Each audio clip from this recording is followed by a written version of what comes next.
तर जसं आहे तसंच खातो मग. तुम्ही तुम्ही जसं आहे तसं खाता.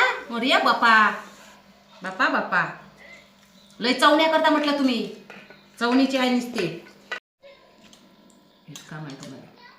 लवकर लवकर जेव आणि ते पूर्ण कामं करायचे. उठ पटकन तिथून, बसते तिथं फेतक्यासारखी. बसून आहे तर काय. जेवायला पा किती टाईम झाला. 2:30 वाजले जेवायला. सारा स्वयंपाक केला. वडे भाजे भात पोळ्या कढी असं तसं सगळं. तुला वेळ कसा होते हो जेवायला मला समजत नाही. बाकी बायका लवकरच जेवते. 11 वाजतापासूनच झोपते कामं करते. तुला कसं 2:30 काय तर वाजते. झोपते. तुमच्या बाबाला नाश्ता द्यावा लागते. तुम्हाला नाश्ता अलग द्यावा लागते. त्या लेकरायला अलग नाश्ता करावा लागते.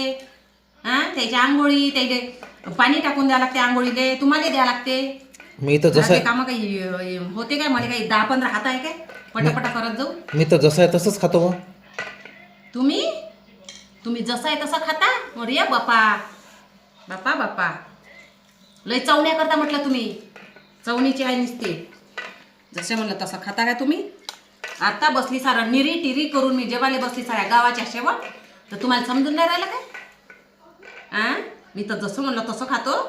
तुम्हाला तर एवढं खारट झालं ना, सरकवून देता म्हटलं. खात नाही जरासं. असं नाही का चांगलं तिखट मिठाले चांगलं चर्रवर झालं तर आपल्याला जरासं अन्नही धकते, चांगलं पाणी धकते. ते नाही समजत. हे खारट झालं का सरकवूनच देते.